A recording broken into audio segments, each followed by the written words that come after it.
சோறு போட்டு அது கடமை முடிஞ்சு போச்சு, சாப்பாடு போட்டு. ஆனா அது இல்லை. அதன் பிறகு என்ன செய்யணும்? இன்னைக்கு வரைக்கும் அவங்க விவசாயிகள் வந்து முன்னுக்கு வர முடியல. இன்னைக்கு வரைக்கும் விவசாயிகளை அவங்களுக்கு முன்னுக்கு வர முடியல. அதனால இதை நிச்சயமாக உங்கள் கோரிக்கைகள் எழுத்து மூலமா கூட கொடுங்க. நாங்க அதை முன்னிலைப்படுத்தி அதை தொடர்ந்து அழுத்தம் கொடுத்து இருக்கிற காலத்துல இவங்க ஏதாவது பண்ண முடிஞ்சதுன்னா நான் பண்ண வைப்போம். இல்ல இன்னும் ஒரு 4-5 மாசம் தேர்தல் வருது, ஒரு மாற்றம் நிச்சயமா வரும், ஆட்சி மாற்றம் நிச்சயமா வரும். வந்தவுடன் உறுதியாக இதை நாங்கள் உங்களுக்கு செய்து கொடுப்போம். நான் சும்மா உறுதி கொடுத்தேன்னா சும்மா கொடுக்க மாட்டேன்.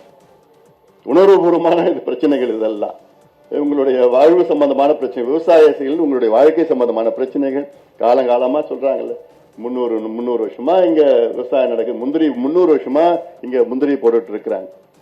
போர்ச்சுகீஸ்ல பிரெஞ்சு போர்ச்சுகீஸ் எவ்வளவு பேர் வந்து பார்த்துட்டு இதெல்லாம் இங்க இருந்து எடுத்துட்டு போன பொருள் எல்லாம். அதனால இதை நாம் நிச்சயமாக இதுக்கு நல்ல ஒரு தொடக்கம்னு சொல்ல மாட்டேன், நல்ல ஒரு முடிவு இதற்கு வரும். அதற்கு நான் உங்களுக்கு உறுதி கொடுக்கின்றேன்.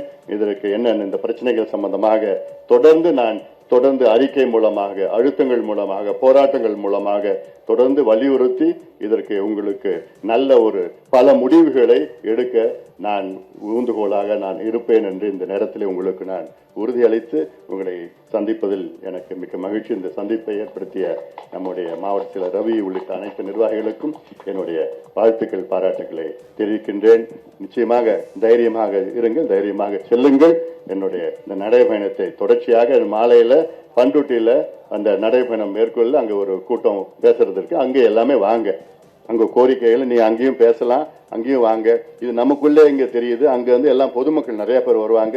அங்க பொதுமக்களுக்கு இந்த கோரிக்கைகள்லாம் தெரியப்படுத்துகின்ற வகையில நீங்க எல்லாரும் அங்கே அனைவரும் வர வேண்டும் என்று இந்த நேரத்தில் கேட்டுக்கொண்டு நன்றியோடு விடைபெறுகின்றேன்.